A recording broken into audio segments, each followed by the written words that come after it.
Hello everyone. इसको जानते हैं शायद, सब जानते हैं। अच्छी बात है। तो मुझे ऐसे लग रहा है कि मेरे को क्लास में है, हालांकि कितने लोग जानते हैं वैसे तो मेरे लिए आसान हो गया, लेकिन थोड़ा नर्वस हो रहा था।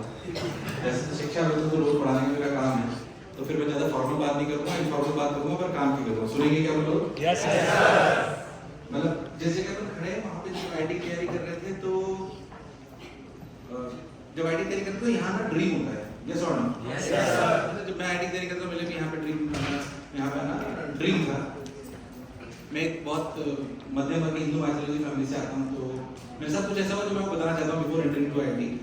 तो हिंदू माइथोलॉजी फैमिली से आता मिडिल क्लास में, तो अपने लोगों को पंडित बहुत मानते हैं। आपके भी मानते हैं क्या?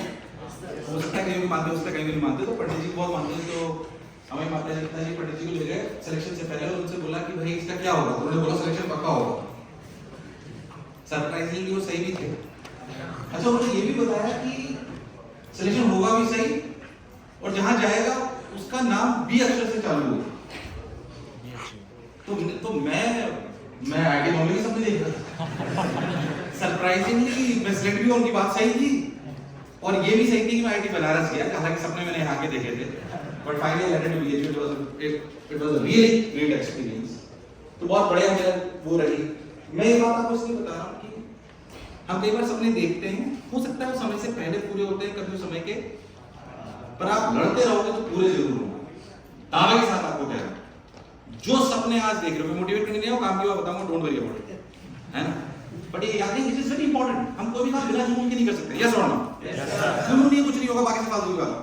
डजंट मेक डिफरेंस आप आईआईटी से हो, किसी भी कॉलेज से हो, मैं कुछ भी नहीं हूं, मुझसे कुछ आईआईटी बॉम्बे से हो, कुछ normal college, doesn't make a difference to me. हमारे मेरी ऑर्गेनाइजेशन में 2,500 लोग काम करते हैं आज की तारीख, और कोई मजदूर नहीं हो सकता, सब इंटेलेक्ट है। उसमें आईआईटी से भी ग्रेजुएटेड है, उसमें आईएम से भी ग्रेजुएटेड लोग काम करते हैं, उसमें डेटा साइंटिस्ट भी हैं, उसमें टीचर्स भी हैं, उसमें बीएससी करने वाले भी हैं, एमएससी करने वाले भी हैं। बस यार विद ऑर्गेनाइजेशन, इससे कोई फर्क नहीं पड़ता कि वो किस डिग्री से आते हैं। मैं मानता हूं कि आईआईटी की डिग्री होने के बाद या चेक कॉलेज की डिग्री होने के बाद आपको एक पहला चांस जल्दी मिल जाता है। I agree to this part, but in life ये बहुत इंपॉर्टेंट है कि आप आगे कैसे परफॉर्म कर रहे हो। मैं आपको सारी बातें दिल से बोल रहा हूं, क्योंकि मैं मध्यम परिवार से आता हूं। मैं ऐसे परिवार से आता हूं जहां मैंने सोचा नहीं था जिस जगह पे मैं खड़ा हूं आज की तारीख। मुझे पता है भाई आप बिना जुनून के अचीव करना पॉसिबल नहीं। इसलिए मैं कहूं कोई भी सपने जो आपके हैं उन्हें छोड़ना नहीं।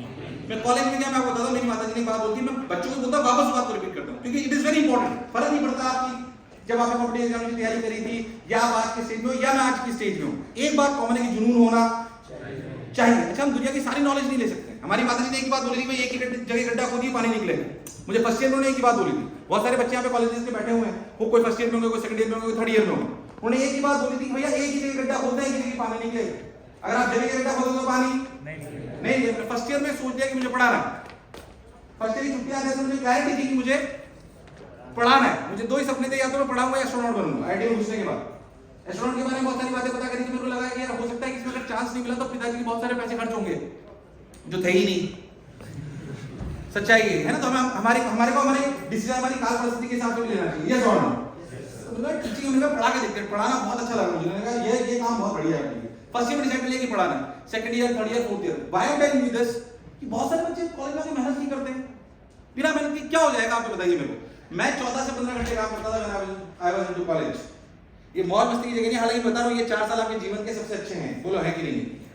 और इससे बेहतर भी नहीं है, बट इससे ज्यादा सीखने को मिलने वाला नहीं। जो आज आप जी रहे हो ना, सब बच्चे हैं कॉलेज के।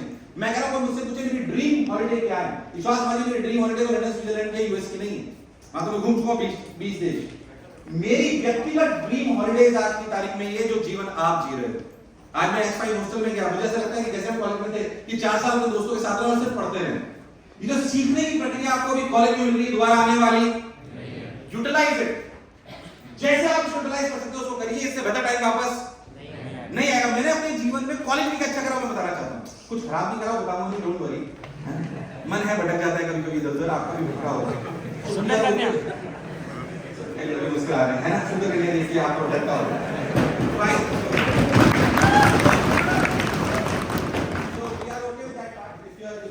अगर आप आईटी तैयारी करते हो तो बोलता है इसको नहीं पढ़ना है, इसके रिलेशनशिप कोई प्रोफेसर तो नहीं बैठा तो बोलेंगे हमारे बच्चों को बिगाड़ रहे हैं। So if you are into relationship, I am not here to talk about relationship. Manage it properly, उसको अपनी एसेट बनाएंगे, उसको अपनी कमजोरी नहीं बने, इसको अपनी एसेट बनाएंगे ना, एक दूसरे को सिखाइए, दोनों आप दोनों स्टूडेंट होने चाहिए, दोनों में एक दूसरे को आगे बढ़ाने की क्षमता होनी चाहिए। So make do that way. So I am not talking about relationship, but what best I have done to myself in to my colleges कि मैं लगातार काम करता था और फोकस था कि एक ही काम करना है। जब मैं पढ़ाना चालू करा तो मेरे पिताजी ने बोला कि भाई तू आईटी में लगा, हमने सोचा था यूएस जाएगा, चलिए नॉर्मल मिडिल क्लास होता है, वो लगता है कि यार अगर उस समय में 2003 की बात बता रहा हूं मैं आपको, 2003 में मैं आईटी में एंटर कर रहा था, तो उस समय ये होता था कि अगर किसी ने आईटी कर ली है तो पिताजी को लगता था कि यार यूएस जाएगा। मैंने बोला मैं टीचर बनना चाहता हूं, तो उनके पैरों तले जमीन निकल गई कि टीचर बनना चाहता है, हे भगवान हमने तो इतना पढ़ाया कि तू यूएस जाएगा। मैंने बोला आप चिंता मत करिए, मेरे तो उन्होंने मेरे सामने शर्त रखी कि जब आप कॉलेज से पास आउट हो गए तो आप बीटेक विद ऑनर्स होने चाहिए और आपके पास 2-4 जॉब होनी चाहिए, ताकि आप ये नहीं बोलोगे आप मजदूरी में टीचर बने। मैंने pass out from the college, मेरे पास 4 जॉब थी सॉफ्टवेयर में और 1 जॉब थी टीचिंग में, ये रियलिटी थी। और उन्होंने जो बोला था कि आप बीटेक विद ऑनर्स करके आइए, वो मैंने करके बताया। मैं आपको बात इसलिए बता रहा हूं कि ये वो टाइम है जब आप 14 से 15 घंटे काम कर सकते हो। मेरा रूटीन ये होता था कि सुबह 5 बजे उठता था, मैं रात को 1 बजे तक काम करा करता था। बट ये माइंडसेट का गेम है, मैं अपनी कहानी दोबारा से नहीं सुनाता हूं, उस पर नहीं जाते, तो उस बात को छोड़ दें। मैं आपको छोटी सी बात बताता हूं जो मेरे कॉलेज में थी, जो मुझे लगा कि आपको लोग कभी ऐसे जो थोड़े निचले परिवेश से आते हैं उनको लगता है कि हम शायद हमें एक्सपोजर कम। जैसे मैं बताता हूं, मैं मेरी कैसी थी when I entered into IIT 2003 में। जब मैं आईआईटी में गया तो हमारे कॉलेज में पता नहीं यहाँ पे चलता नहीं था, उस समय रैगिंग बहुत होती थी, अब पता नहीं होती नहीं होती, रैगिंग होती है क्या? हमारे टाइम पे बहुत रैगिंग हुआ करती थी। तो हमारे टाइम पे बाप कॉन्सेप्ट हुआ करता था, तो पता नहीं हमारे टाइम पे बाप कॉन्सेप्ट होता था कि भाई 2003 106 मेरा रोल नंबर था, तो जिसका 2002 106 रोल नंबर होगा मेरा बाप कहलाएगा। यहाँ पे भी होता है क्या? अच्छा ठीक है, तो प्रोफेसर तो नहीं बैठे, फिर भी पूछ लेता हूँ। तो मेरे से पहली बार रैगिंग में ही सवाल पूछा गया था, तुम्हारे कितनी माँ है? मैंने कहा मैं नहीं पढ़ रहा इसी जगह, कितनी माँ का क्या मतलब? मेरे पास वाले बताया भाई जो भी आपका बाप है, यानी कि जो आपका सीनियर रोल नंबर है, वो जितनी भी लड़कियों को पसंद करता है वो सब आपकी माँ है। थोड़ा सा डेविड हो गया, वापस क्लास वाले फॉर्म पे आ गई है। तो मैं आपको बता रहा हूँ, जब मेरे जो मेरा सीनियर थे, उन्होंने जब सबसे पहले बार मैं रैगिंग, उन्होंने मेरे को बोला मैं किस तरीके से चाहता हूँ मैं आपको बताता हूँ, व्हाट कॉलेज गिव मी वो मैं आपको बताना चाहता हूँ। तो जब पहली बार उन्होंने मेरे को बोला कि कंप्यूटर चालू करो, मुझे पता ही नहीं 2003 में कंप्यूटर्स थे बहुत सारे, नॉर्मल मिडिल क्लास फैमिली के घर के बच्चों ने नहीं देखे थे हमारे जैसे, बाकी ठीक ठाक जो थोड़ी सी ऊपर मिडिल क्लास उन्होंने देखे हुए थे। मेरे से उन्होंने बोला कि कंप्यूटर चालू करो, रैगिंग डिजाइन बोला, उन्होंने कंप्यूटर चालू करो। मुझे पता ही नहीं कंप्यूटर कैसे चालू, मुझे पता ही नहीं उसमें सीपीयू होता है, मुझे लगा टीवी है उसी का बटन दबाया जा रहा है। That is what really happened to me, that is what really happened to me. मैं कहता हूं ऐसी इंफिनिटी आपको कभी-कभी हो सकती है, हो सकता है लोग आपको तिरस्कार करें, आपका तिरस्कार करें कि यार ऐसा नहीं हो सकता। जब हमने कोटा में कोचिंग चालू करी तो हम कोई फंडेड कंपनीज नहीं, आगे 2,500 एम्प्लॉइज हमारे पास, करीब 51,000 के ऊपर बच्चे पढ़ते हैं, डिफरेंट लोकेशंस में हमारी ऑर्गेनाइजेशन है। ये सिर्फ और सिर्फ पैसे से खड़ा नहीं होता है, ये किससे खड़ा होता है? जुनून से। जब आप लोग आपका तिरस्कार करें तो आप में दम होना चाहिए, उस तिरस्कार को पुरस्कार में बदलने की ताकत आप में होनी चाहिए। मैं फिर कह रहा हूं आपको, मैं जोश और जुनून की बात नहीं कर रहा हूं, बट ये सच्चाई है। हम कितनी भी स्ट्रेटेजी पढ़ लें, हम कितनी भी बातें पढ़ लें, हम कितनी भी थ्योरी पढ़ लें, पर अगर उसके पीछे का जुनून आपके पास नहीं है तो आप किसी भी सफलता को अर्जित मैं कह रहा हूं वैल्यू एडिशन करिए अगर आप कुछ करना चाहते हो। बहुत सारे लोग जैसे ई समिट एंटरप्रेन्योरशिप की बात होने वाली है ज्यादातर, जो मैंने देखा मैं बताता हूं। जैसे मेरी जो यात्रा रही, फर्स्ट ईयर से मैंने चालू करा, second year, third year, fourth year आते आते मैंने अपनी कोचिंग चालू कर ली। फोर्थ ईयर में मैंने आया टू कॉलेज, तो मेरी कोचिंग में 700 बच्चे हुआ करते थे, 700 students when I was into fourth year, तो मेरी कोचिंग में 700 बच्चे हुआ करते थे। और आपको जान के अच्छा लगा कि मेरी उस समय इनकम हुआ करती थी 20 लाख रुपए फोर्थ ईयर में in 2007। Why I'm telling this? क्योंकि अभी बहुत सारे बच्चे हमारे पास आते हैं, बहुत सारे बच्चे आते हैं और जब इंटरव्यू उनके लेते हैं तो क्या पूछते हैं? उनके 3 मेजर सवाल होते हैं, और जिनके 3 मेजर सवाल होते हैं हम नहीं रखते। उनके 3 मेजर सवाल होते हैं, छुट्टी कितनी मिलेगी, पैसा कितना मिलेगा, और पोजीशन क्या होगा। अगर आप पहले दिन ये देख रहे हो कि आपको पैसा कितना मिलेगा, आप पहले दिन ये देख रहे हो कि आपको क्या पोजीशन मिलेगी और छुट्टी कितनी मिलेगी, बिलीव मी आप ग्रो नहीं करने वाले। ऐसी कंपनी ज्वाइन करिए, ऐसा स्टार्टअप ज्वाइन करिए जो आपकी एरिया घुसवा दे पर आपको सिखा इंसान बना दे। यस और नो? मैं कह रहा हूं ऐसी कंपनी को ज्वाइन करिए, ऐसी कंपनी को ज्वाइन करिए। अभी छुट्टी के पीछे मत भागिए। मैंने कहानी क्यों बोली, कई बार लड़के आके मुझे बोलते हैं सर बहुत कहना आसान है कि पैसे को छोड़ के कम पैकेज की नौकरी कौन ज्वाइन करता है। मैंने करा, इसलिए मैं आपको बोल रहा हूं।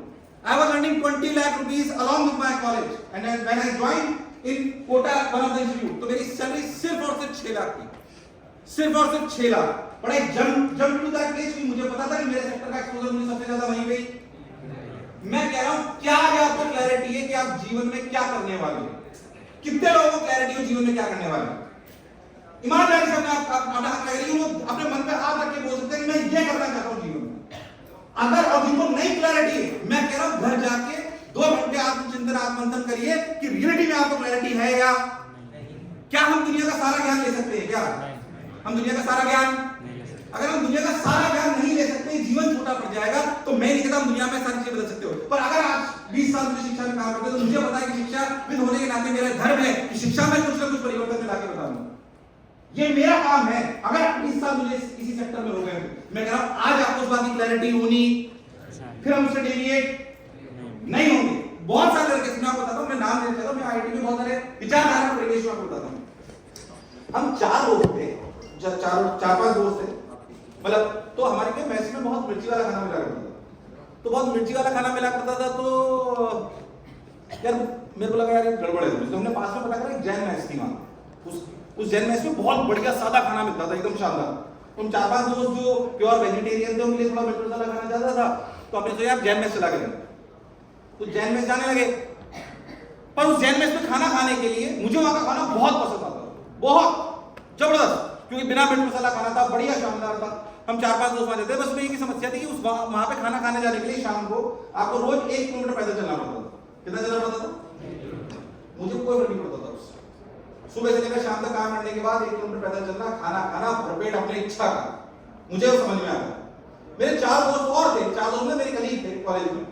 उन 4-5 में से मैं भी एक था, और हम रोज जाते थे। उनको भी खाना उतना ही पसंद था, बल्कि मुझसे भी ज्यादा पसंद था जो मुझे पसंद था।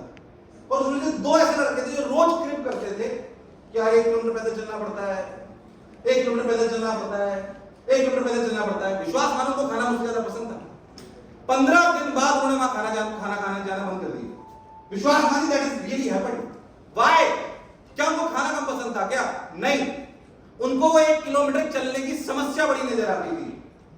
उनको वो अच्छा खाना जो कि गोल स्टेटमेंट था वो पसंद, उसको पसंद था भले, पर वो बड़ा नजर आता था कि समस्या बड़ी नजर आती थी। समस्या, मैं कहता हूं आपको गोल बड़ा नजर आता है कि समस्या बड़ी नजर आती है? गोल बड़ा नजर आना चाहिए आपको कि मेरे को ये मेरा अचीवमेंट है, या ये मेरे को स्टार्टअप चालू करना है, या मैं इस वाली जॉब को ज्वाइन करूंगा, या मुझे पैसे नहीं मिले। सब समस्याएं छोटी छोटी, ये आएंगी जाएंगी, ये होंगी, पर हमारा गोल स्टेटमेंट हमें क्लियर होना चाहिए। अगर ये नहीं क्लियर है ना, विश्वास मानिए आप कुछ नहीं कर पाओगे। पहले बताओ, क्या जिस उम्र के पड़ाव में तुम बैठे हो, क्या तुम्हारे में वो काबिलियत है जो दुनिया बदल सकती है? यस और नो? ये मत सोचिए तुम नहीं बदल सकते हो। ये बात मान के चलिए आप नहीं बदल सकते हो अगर आपने ठान लिया है, और बदलोगे तो आपको अच्छा लगेगा। लगेगा कि नहीं लगेगा? मैं कह रहा हूं तुम्हारे नहीं, तुम्हारे परिवार का, तुम्हारे समाज का, तुम्हारे परिवेश का। ये बात हो सकती थोड़ी बनावटी लगे, पर मैं दिल से कह रहा हूं। और आपको पता नहीं, मैं जब ये बात होता तो मुझे पता पड़ता कि हाँ मेरे को ये काम करना है।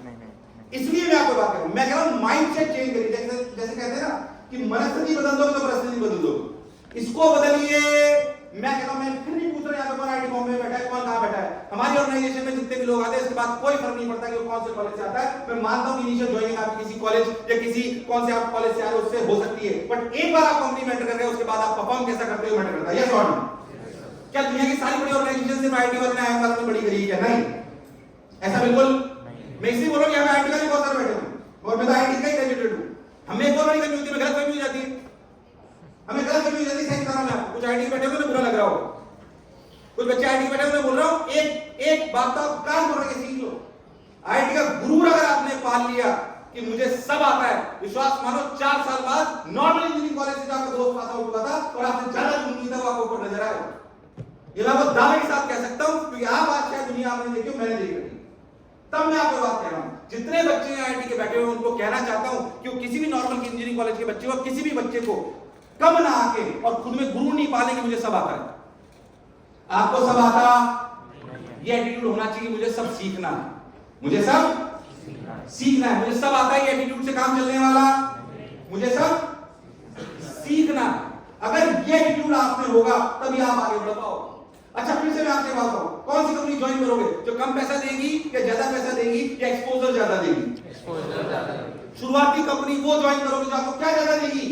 उससे ये नहीं बोलोगे 5 वर्किंग डे हैं, 5 दिन में तो 25 घंटे हफ्ते में काम करूंगा, वर्क फ्रॉम होम करूंगा। ऐसी कंपनी ज्वाइन करेंगे जो हमसे मल्टीटास्किंग कराएगी, जो हमें भले पैसा कम दे ज्यादा दे वो एक अलग बात है, एक्सपोजर ज्यादा कराएगी, 6 दिन काम कराएगी, ऑफिस में बुला के काम कराएगी। हम ऐसी कंपनी ज्वाइन करेंगे। यस और नो?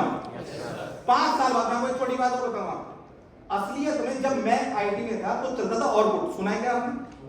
ऑर्कुट एक सोशल प्लेटफॉर्म था, बहुत फेमस था, तो आपने नाम भी नहीं सुना, इतना फेमस था वो ऑर्कुट। लैंड पे सारी चीजें हमारी जुड़ी होती है, पिक्चर सारी उसको आया करती थी और उसके बाद आया फेसबुक, इंस्टाग्राम, ये वो चैट जीपीटी, पता नहीं क्या क्या, चैट जीपीटी 3.5 पे अपन बात कर रहे हैं, यस और नो। इसके बाद बहुत सारे प्लेटफॉर्म आएंगे। मैं कह रहा हूं आज से 30-40 साल पहले जब आपके फादर ने नौकरी करी थी, मेरे फादर ने नौकरी करी, तो पता है क्या हुआ करता था? आज भी नहीं हो रहा है। हम बिल्कुल अलग परिवेश में बड़े हुए हैं और आप लोग तो खास तौर पे, और आपके फादर मदर या मेरे फादर मदर की जो जॉब चली वो उन्होंने एक ही ज्ञान लिया होगा तो भी उनकी नौकरी चल रही है। वो एक नॉर्मल इंजीनियरिंग कॉलेज या नॉर्मल कॉलेज से पास आउट होते थे, उसी के ज्ञान के बेसिस पे उनकी नौकरी चल जाती थी, वही काम कर वो जीवन भर पूरी उनकी नौकरी निकल जाती है। मैं ये कहना चाहता हूं कि आज की तारीख में जो आप 4 साल कॉलेज में सीख रहे हो, रियलिटी बताऊं, ये जो आज आपने ज्ञान 4 साल कॉलेज में लिया है, ये आने वाले 5 साल बाद ऑब्सोलीट हो जाएगा, यस और नो। जो टेक्नोलॉजी हमने जब आईटी में तब सीखी थी, उसके बाद 4 बार बदल चुकी है। इसलिए जो आज आप कॉलेज में सीख रहे हो, ये रहेगा 5 साल बाद गायब हो जाएगा, गायब हो जाएगा। यानी कि जो आज हमने कॉलेज में सीखा वो काम का है कि बेकार है? काम का तो है, पर ये समझना पड़ेगा कि कुछ दिन काम का रहेगा। अगर नई चीजों की सीखने की आदत हमारी नहीं हुई तो फिर हमारे लिए आगे बढ़ना संभव। मैं आपको बताता हूं रियलिटी में शिक्षा का मेरे लिए महत्व क्या है। शिक्षा को क्योंकि मैं शिक्षा भी हूं, तो शिक्षा में बात करना मेरे लिए बहुत जरूरी है। शिक्षा का असली मतलब है कि सीखने की प्रक्रिया को सिखाना। फिर से ध्यान सुनना, सीखने की हो सकता है एजुकेशन सेक्टर में रहता, बट मेरे लिए इंपॉर्टेंट है कि आपको आते बाधा भी आज देखे जाऊंगा जितने बच्चे यहाँ पे सुन रहे हैं, कि सीखने की प्रक्रिया को सिखाना असली शिक्षा है।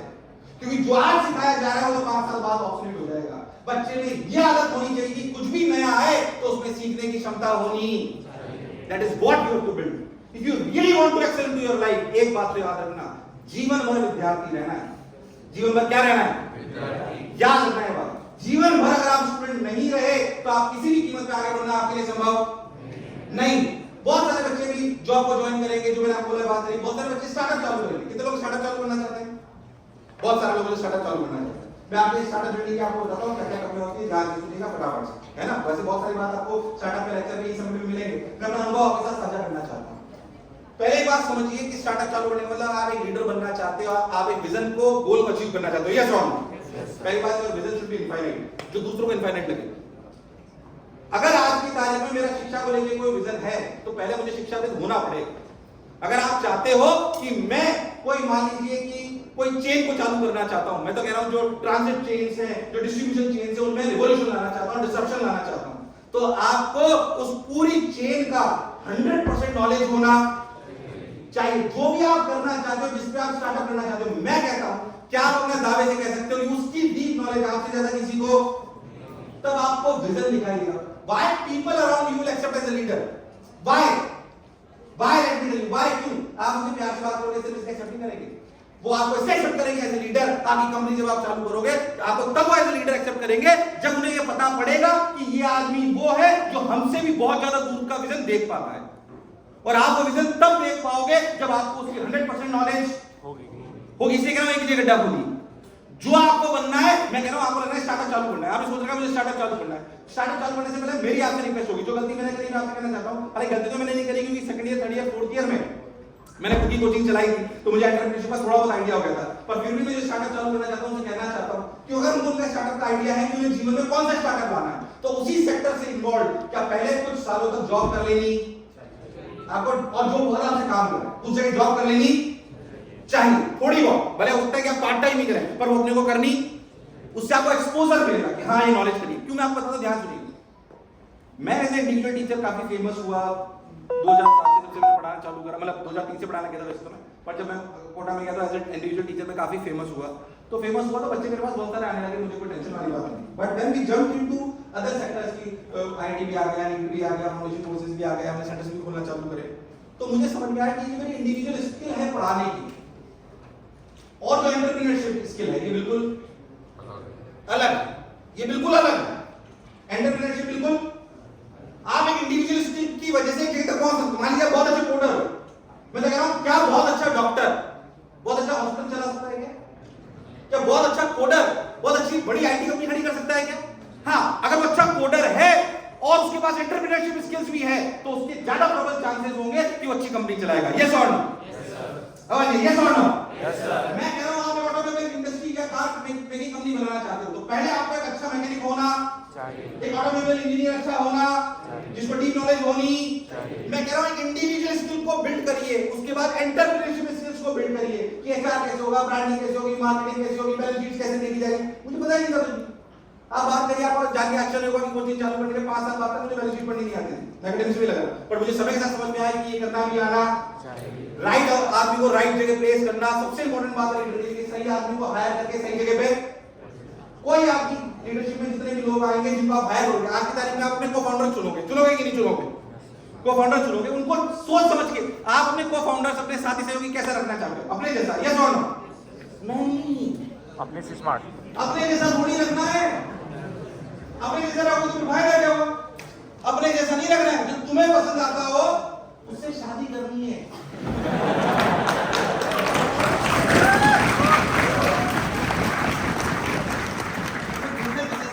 शादी करनी है, जो तुम्हारी कमियों को संपूर्ण कर दे उसे पार्टनर बनाना है, यस और नो?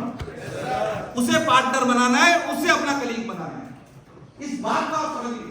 आपको लुक अलाइक नहीं लाना है अपनी पार्टनरशिप में, अपने को-फाउंडर्स में। अगर मैं अच्छा कोडर हूं तो मुझे ऐसा आदमी चाहिए साथ में जो अच्छी मार्केटिंग कर सके, अच्छी ब्रांडिंग कर सके, अच्छा ऑपरेशन संभाल सके, अच्छा फाइनेंस संभाल सके, यस और नो?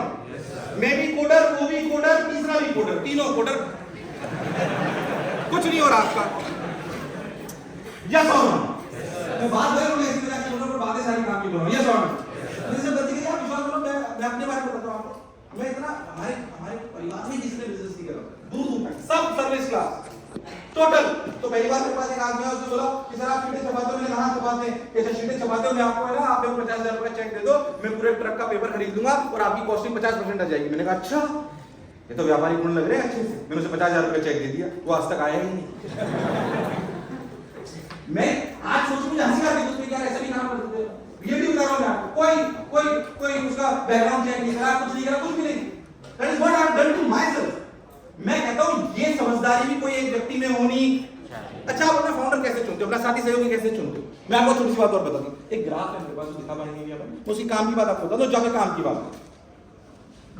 आप जो भी अपने लोग चुनते हो, जो हायर भी करोगे, क्योंकि चलता है जब आप जॉब में जाओगे तो कोई बात नहीं, छोटा सा वीडियो है, मतलब छोटा सा ग्राफ है, टेंशन मत लो।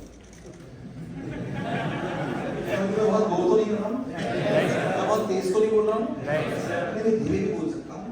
ये देखो, जीवन में जुनून होना, क्योंकि ऐसा लगता है यार आईटी कॉम्पनी के बच्चे हैं, अच्छे इंजीनियरिंग कॉलेज के बच्चे हैं, इनको भी धीरे बोलेंगे तो फिर क्या फायदा है? अगर मैं समझ आता तो है नहीं कि करीब के आपको भी छोटा मीटिंग में मिल जाएगा, तो don't worry about it. But the point is, मैं आपको छोटी सी बात बताता हूं, आपको लोग कैसे चुनने चाहिए? Because when we hire people it is really very good. आएगा क्या?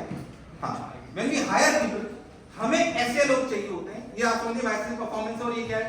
ट्रस्ट, परफॉर्मेंस और this is simple matrix. This is simple matrix. जब आप लोगों को चुनते हो, आप बहुत ध्यान से समझिए, इसको पूरा करने की कोई दिक्कत नहीं। ये वाला ब्लॉक लो ट्रस्ट वाले लोग हैं, मीडियम ट्रस्ट वाले लोग हैं, और ये लोअर परफॉर्मर्स है, ये मीडियम परफॉर्मर्स है, और ये हाई। सिंपल, बहुत बेसिक सी बात है, कोई rocket science, but it works.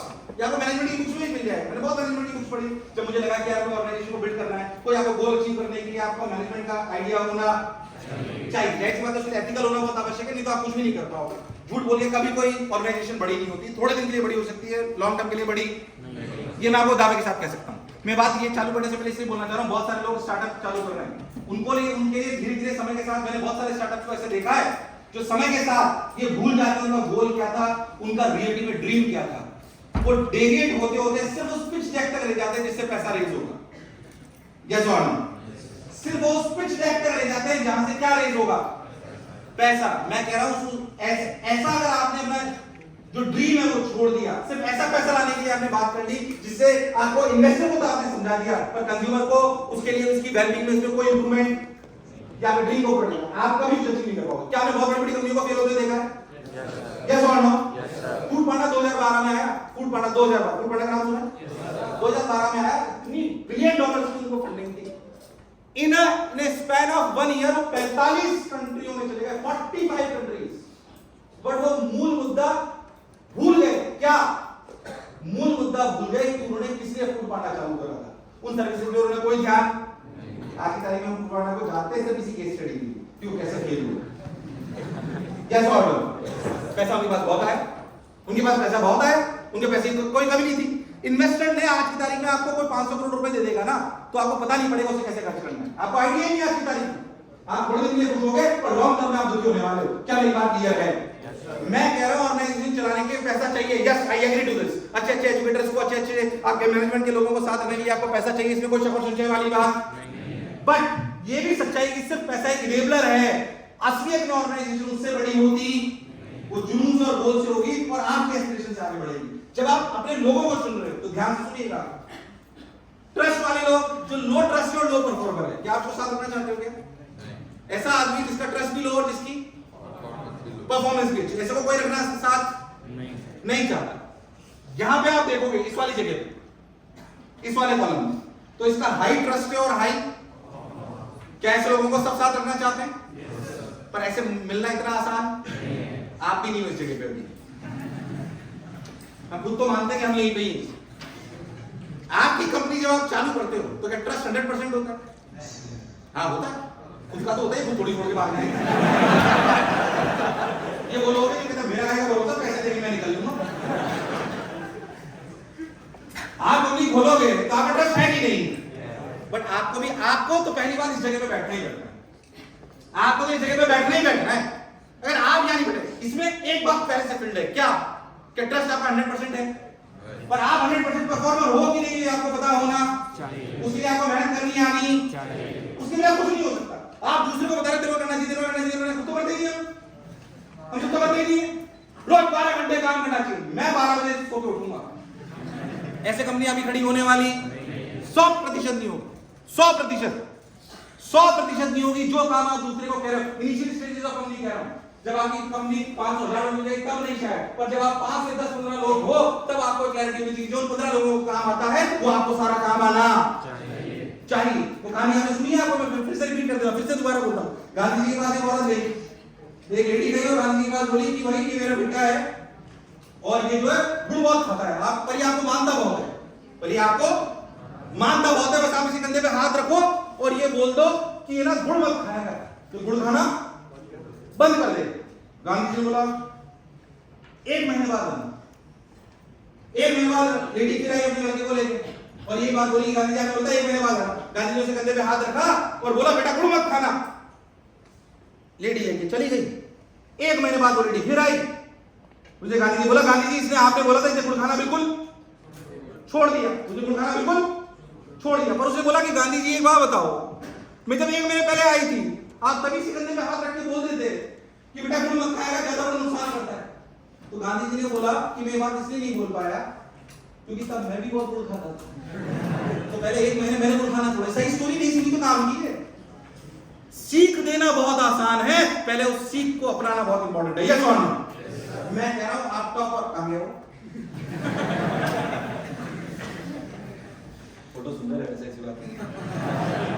जब फोटो भी ज्यादा सुंदर लगता हूं कैसे ऐसे ऐसे वीडियो तो बेसिकली मैं आपको कहना चाहता हूं कि जो आपके लोग हैं सामने वो उनका ट्रस्ट हाई होना, पर मैं आपको बताऊं ऐसे लोग मिल जाना जो ट्रस्ट हो, कह रहा आपको याद होगा, ऐसे लोग मिल जाना जिनका ट्रस्ट भी हाई हो और जिनकी परफॉर्मेंस भी हाई हो। शुरुआत में ऐसा मिल जाना संभव नहीं। मैं कह रहा हूं अगर आपको ऐसे लोग मिल रहे हैं, कोई बात नहीं, छोड़ देना ही बस ना, कोई बात नहीं, तो बहुत समझदार लोग हैं आप लोग। हंसेंगे जब मैंने ऐसा बोला। तो एक ट्रस्ट वाला अपन ने तो खुद को यहां पहुंचाना। मैं आपको सही बताऊं, शायद अभी आप ट्रस्ट में तो यहां पर होंगे, पर आप परफॉर्मेंस के मामले में या तो मीडियम में होंगे या लो में। आपकी बात कर रहा हूं, अभी आपकी बात कर रहा हूं। क्या हम हमारे परफॉर्मेंस लेवल को बढ़ा सकते हैं? आवाज नहीं रही है? छोड़ना बिल्कुल बढ़ा सकते हैं। दूसरी बात मैं आपको कहता हूं, जो लोग आप हायर करो उसमें यहां पे मिलना बहुत मुश्किल है कि जो ट्रस्ट भी अच्छा हो, परफॉर्म भी बहुत बढ़िया करता हो, तो आपको आपके साथ ज्वाइन करेगा ऐसा कोई जरूरी हो सकता है। उसने खुद की कंपनी भी खोल रखी हो तो बोलेगा तुम मुझे ज्वाइन कर ले। सच्चाई है, उसमें कोई बुरा मानने वाली बात नहीं है। हमें शुरुआत में ऐसे लोग मिलेंगे, ध्यान से सुनिए। क्या आप ऐसे लोग को परफॉर्म करोगे जो हाई तो हो परफॉर्मेंस में पर ट्रस्ट बिल्कुल, ये बहुत खतरनाक है। इनको नहीं ज्वाइन कराना, इनको नहीं ज्वाइन कराना। ये सबसे खतरनाक पैरामीटर मैं बताऊं, जिनकी परफॉर्मेंस हाई है पर ट्रस्ट, इनको नहीं ज्वाइन कराना है। ये अच्छा, इनको मना करना बहुत मुश्किल है। आपको शानदार कोडर मिल जाए, जबरदस्त कोडर मिल जाए, आपको टेक्नोलॉजी वाली कंपनी बोल रहे हो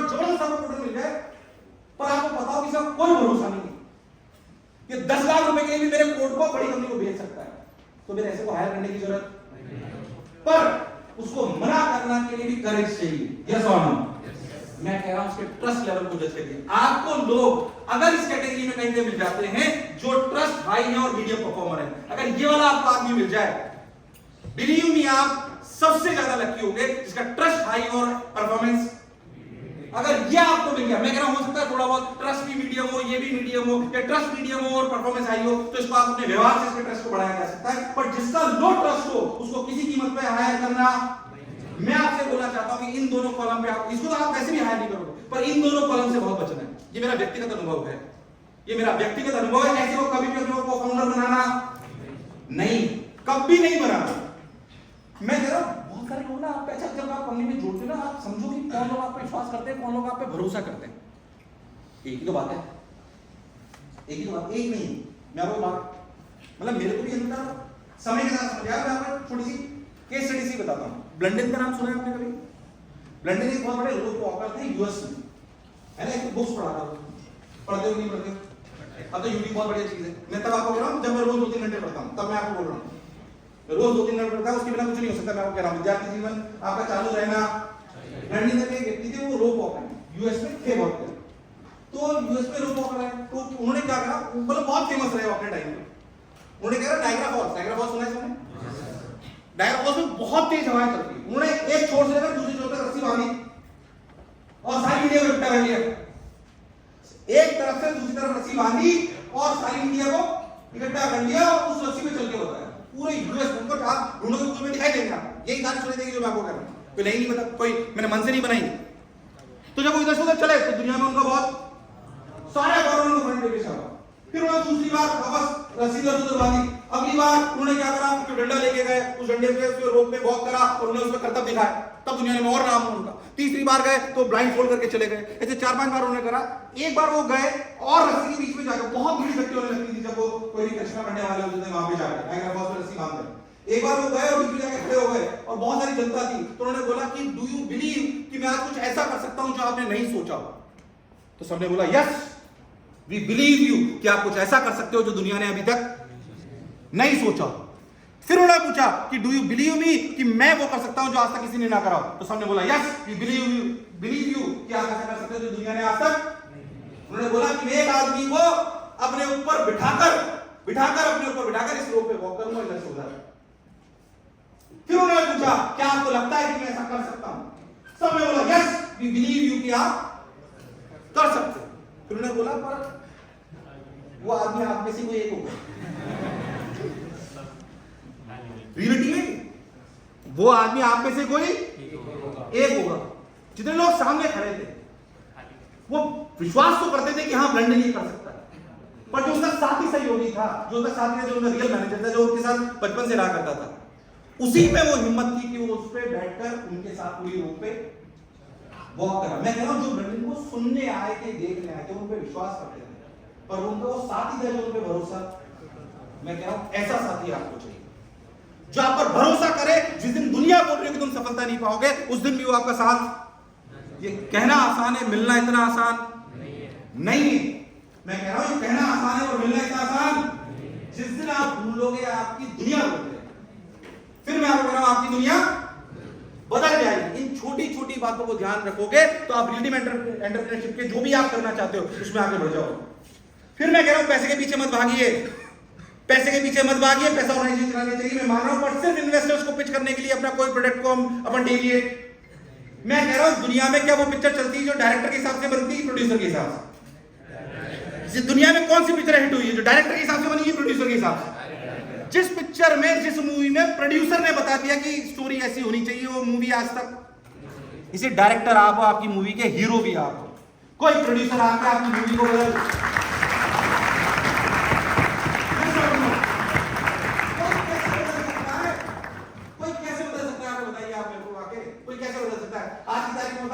हमारा जो ब्रांड है, मैं ब्रांड बात नहीं करता हूं, उनको लगता है कि खुद ही ब्रांडिंग कर रहे हैं, है ना? बट द पॉइंट इज हमारा ब्रांड टॉप 5 ब्रांड्स में से एक आता है। बाकी जितने भी 4 ब्रांड सबने इन्वेस्टमेंट फंडिंग ले रखी है, 2,000 को 5,000 को ऐसे। आज की तारीख में क्योंकि हम अकेले बचे हैं, हमारे पास लगातार इन्वेस्टर्स आते हैं, लगातार इन्वेस्टर्स आते हैं कि कितनी फंड ले लीजिए, 500 करोड़ ले लीजिए, 1000 करोड़ ले लीजिए, इतना फंड ले लीजिए और जहां पर सेंटर खोलना है खोल लीजिए। मैं उनसे बोलता हूं कि आपकी क्राइटेरिया है कि आपको 1000 करोड़ बना के देना चाहिए, ये नहीं पता मैं आपको ये बता सकता हूँ कि 1000 करोड़ से कैसे आपकी तारीख में जो हमारे बच्चों की सफलता होने की परसेंटेज ये है, इसको मैं कैसे 15% 20% बढ़ा सकता हूँ, ये मैं आपको बता सकता हूँ। That is what I can tell you. अगर उस बात पे बिलीफ सिस्टम है तो पैसा डालिए, नहीं तो डालने की जरूरत नहीं डालते, कोई बात नहीं, ओके। क्योंकि जिनके साथ डाले और उन्होंने उनकी बात सुन ली, उनका आगे बढ़ना संभव नहीं। आप एक और आप फिर से इसको गूगल पे सर्च करना, आपको सुनाई देगा, फिर लेकर आकर लोगों को पढ़िए, पता नहीं हो सकता आपने नाम सुना। जैक टेलर करके एक आदमी थे जिनकी कंपनी थी रेंट का, सुना है क्या? मैं बताता हूँ आपको एक बार। जैक टेलर फाइटर पायलट थे शायद यूएस में वर्ल्ड वॉर 2 के टाइम पे, वहां से रिटायर हुए तो उनके पास कुछ पैसे थे, उनमें भी एंटरप्रेन्योरशिप का, अपनी सही शब्दों में बोले तो कीड़ा था उनको, हैं। तो उन्होंने बोला कि मैं एंटरप्रेन्योरशिप करूंगा, तो उन्होंने बोला मैं ना कार कंपनी खोलूंगा रेंट देना। यूएस की तब की बात बता रहा हूं मैं 1950 के आसपास। उस समय भी यूएस में बहुत बड़ी कंपनी थी जो कार रेंट पे दिया करती थी। तो वो बार जिनके पास 500 कारें थी और जो रेंट पे दिया करती थी, तो उनके पास एक बेसिकली मीडिया वाले आए, उन्होंने पूछा कि जैक टेलर नाम था उनका, उनसे पूछा कि जैक साहब ये बताइए कि इतनी बड़ी कंपनीज हैं जिनके पास 500 कारें हैं, 1000 कारें हैं, और आप अपनी कार का बिजनेस चालू कर रहे हो 7 से, कितने से? 7 से, सिर्फ 7 कार से अपना बिजनेस चालू करा। ना आपकी कार में कोई ऐसी स्पेशल बात है कि पंख लग के उड़ जाती है, ना इसमें कोई और स्पेशल बात है, कारें आपके पास 7 है, फिर आपको क्यों कॉन्फिडेंस है, क्यों आपको कॉन्फिडेंस है कि आपकी रेंट कार कंपनी चल जाएगी? उन्होंने एक ही बात बोली कि इनके पास 1000 करोड़ होंगे या इनके पास 500 कारें होंगी, इसके पास 1000 कार होगी, पर मैं दावे के साथ कह सकता हूं कि मेरी जैसी कस्टमर सर्विस ये दे नहीं सकते। ये कॉन्फिडेंस था उनका कि अगर मेरे जैसी कस्टमर सर्विस वो दे पाए, ऐसा उनके लिए पॉसिबल। जब उनकी डेथ हुई तो उनकी कंपनी की वैल्यूएशन उस समय 1995 की बात है, 1 बिलियन के ऊपर थी रेंट कार कंपनी की valuation. That is what he has achieved. मैं कह रहा हूं ये सारे काम सिर्फ जुनून से होते हैं। किससे होते हैं? जुनून से। अगर आपको अपनी कंपनी खड़ी करनी है, एंटरप्रेन्योरशिप खड़ी करनी है, तो क्या राइट पार्टनर चुनेंगे? आवाज आ रही है? यस और नो? क्या राइट जो राइट पार्टनर होगा वो ट्रस्ट में अच्छा होना चाहिए। क्या हम जॉब अगर पहली बार ढूंढेंगे तो क्या जॉब में सिर्फ और सिर्फ क्या हम पैसा और छुट्टी पूछेंगे या एक्सपोजर पूछेंगे? हो सकता है ऐसे स्टार्टअप की बात करिए जो आपको मल्टीटास्किंग कराए, आपको खूब मेहनत कराए। अगर आप ऐसा कर पाए तो रियलिटी में आप अलग लेवल पे पहुंच जाएंगे, चले जाएंगे। करेंगे कि नहीं करेंगे? अगर आप जॉब करोगे तो आपको 3 तरह की प्रक्रिया का समाधान करना पड़ेगा। ध्यान से सुनिएगा, आपको 3 तरह की प्रक्रिया क्या होगी। शुरुआती दौर में आपको किसी भी बॉस के ऑर्डर फॉलो करने की आदत होनी, थोड़े से बड़े हो गए तो टीममेट के साथ काम करने की आदत होनी, उससे बड़े हो जाओगे तो काम करवाने की आदत होनी। ये सब तभी होगी जब आपको बड़ा विजन दिखाई देगा और आप उनको इंस्पायर तभी कर पाओगे जब आप रियलिटी में ईमानदारी के साथ काम करोगे। मैं इसकी बात कर रहा हूं कि अभी तक आप सिर्फ रियलिटी में आपने जो बहुत सारे आईटी बच्चे बैठे हैं, उन्होंने अपने आईक्यू ईक्यू की वजह से उन्हें एग्जामिनेशन क्लियर कर लिया, उसका कौन एग्जामिनेशन क्लियर कर लिया। ये बहुत सारे दूसरे इंजीनियरिंग कॉलेज के बच्चे यहाँ पे बैठे हुए हैं, उन्हें बहुत सारे एग्जामिनेशन क्लियर कर लिए। आज जो आपने परफॉर्म करा ये इंडिविजुअल है, यस और नो? पर रियलिटी में जीवन में आप तब जीतोगे जब आपकी टीम जीतेगी। खुद को अकेले जीत जाना और पूरी टीम को साथ लेके जिताना ये कोई आसान काम नहीं है। इस बात को आप समझिए कि आपके साथ लोग जीते, ये आदत आप में होनी। अभी आप इंडिविजुअली परफॉर्म करते हो, बढ़िया भी परफॉर्म करते हो, बट वास्तविकता में अगर आप चाहते हो कि आप जीतो तो आपके साथ आपकी टीम भी जीतनी, उनके पास एक विजन होना। सिर्फ पैसे से जोड़ी गई टीम थोड़े दिन तक चलती है। अगर आप मैं थोड़ी बात करता हूं, शायद गलत ट्रैक में चले जाए, बट एक बात समझिए कि ऐसी कितनी ही कम्युनिटीज हैं जो बिना पैसे के भी लोग उसके लिए जान देने के लिए तैयार होते हैं। यस और no? So you need to build a community. You need to build a team जो विजन के लिए काम करे, गोल के लिए काम करे, उनके लिए सैलरी सिर्फ एक रिन्यूमरेशन हो। यस और नो? ये तभी होगा जब आपके अंदर से किया। आप कंपनी चालू करिए, आपने बोला आपको बेच देंगे कंपनी, जिस दिन 100 करोड़ रुपए जेब में आ जाएंगे। जिस दिन आपने पहले दिन ये बात बोल दी अपनी कंपनी में, उस दिन मान के चलिए आपका हर एम्प्लॉय ये सोचेगा किसी जेब में 100 करोड़ आएंगे तो मेरी जेब में 50 करोड़ आएंगे, या 10 करोड़ आएंगे, या 5 करोड़ आएंगे। आपकी कंपनी का आगे बढ़ना संभव नहीं। ये छोटी छोटी बातें हैं जिनको आपको पता होना चाहिए। खैर मैं बहुत सारी बातें आपको बोल सकता हूँ, पर मैं कुछ चीजें और आपको बोलना चाहता हूँ जो आपको ध्यान में रखनी है, जो आपको आगे ले जाएगी। मैं आपको ये भी कहना चाहता हूँ कि अपार्ट फ्रॉम ऑल दिस, जो मैंने व्यक्तिगत रूप से सीखा कि आप फेमस भी हो जाओगे, पैसा भी आ जाएगा, बहुत सारी चीजें हो जाएंगी, बट अल्टीमेटली ये सब हम किस लिए कर रहे हैं? हम कर रहे हैं ताकि हम खुश होने चाहिए। यस और नो? मैं कह रहा हूँ आप खुश तब रहोगे जो मैं हर बच्चे को खुद का भी अनुसरण करता हूँ इस बात को लेकर, क्योंकि आप सब लोग यंगस्टर्स हैं, आपके लिए बहुत इंपॉर्टेंट है। क्योंकि मेरे को इतनी अच्छी से गाइड करने का शायद कोई था नहीं, या बहुत नॉर्मल परिवेश से आते तो हमें पता भी नहीं था। मैं आपको कहता हूँ अगर आप जीवन में खुश होना चाहते हो तो आपके अंदर कर्तव्य का भाव होना चाहिए। किसका? अधिकार का नहीं। ध्यान से सुनना मेरी बात, किसका भाव होना चाहिए? अधिकार का नहीं। कर्तव्य का भाव क्या है? मुझे कंपनी ने कोई जिम्मेदारी दी तो मेरा कर्तव्य है कि मैं उस काम को पूरा करूंगा। मुझे अगर फादर ने मदर ने मुझे कॉलेज में पढ़ने के लिए भेजा है तो मेरा कर्तव्य है कि मैं इस काम को पूरा करूंगा। अधिकार का भाव नहीं, पापा 10,000 बोले थे कल आपने डाले नहीं आज, या कंपनी ने बोला भैया आपने बोला था कि 5 मिनट बाद जो है अगर अटेंडेंस लगेगी तो सैलरी नहीं कटेगी, और अधिकार के लिए अपन जो है एचआर से लड़ने चले गए। अगर आप अधिकार के भाव से जीवन जियोगे तो फिर आप सुखी होने वाले। मैं आपको इस बात इसलिए बोल रहा हूं, मैं आपको सही बता रहा हूं। ऐसा भी हुआ है देश में कि आईएएस ऑफिसर्स ने भी सुसाइड करा है, यस और नो? वो सफल थे अपने जीवन में पर खुश। इसे कर्तव्य का भाव रखिए, अधिकार का। किसका भाव रखिए? कर्तव्य का अधिकार।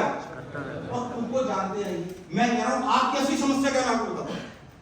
आपकी असली समस्या ये है कि आपको आपकी समस्या ही नहीं पता है।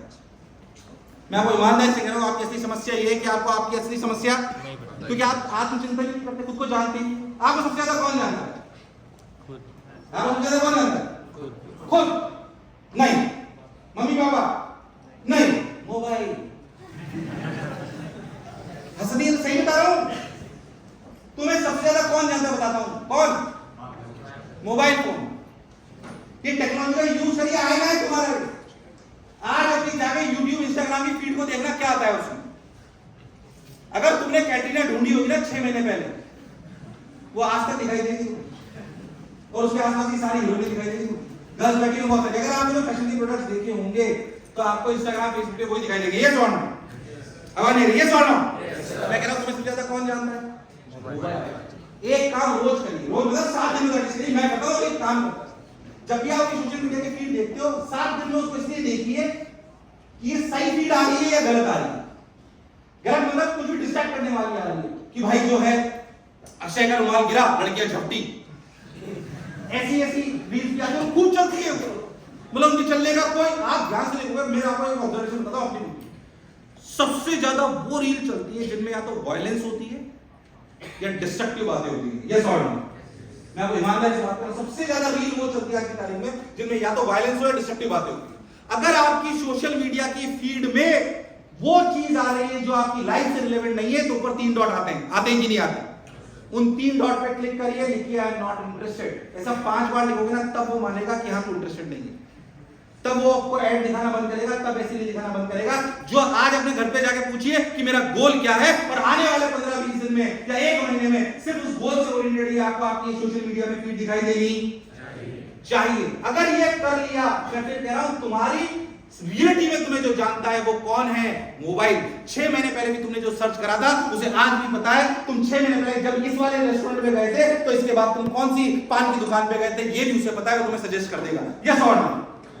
हम टेक्नोलॉजी को बहुत अच्छे से जानते हैं। आज हमारे 5 दोस्त यहाँ पे बैठे, टेक्नोलॉजी ने क्या नहीं करा, मैं इसलिए बात बोल रहा हूँ कि शिक्षा में भी करना चाहते हैं। हमसे कई लोग बोलते हैं कस्टमाइजेशन की बात करते हैं, शिक्षा में कस्टमाइजेशन कोई करना ही नहीं चाहता। एक ही तरह का खाना सबको खिलाते हैं, एक ही तरह का स्टडी मटेरियल सबको देते हैं। क्या एजुकेशन में कस्टमाइजेशन होना चाहिए? तो जरा शिक्षा की बात करना चाहता हूं कि शिक्षा मेरा ध्येय ये है कि हर अमेरिकी बच्चा जिसमें क्षमता है, हम पार्शलिटी करते हैं। मैं आपको थोड़ी सी बात बता दूं शिक्षा को लेकर, शायद ये मेरे सेक्टर से रिलेटेड है, फिर भी मैं बताना चाहता हूं। सुनना चाहते हैं क्या?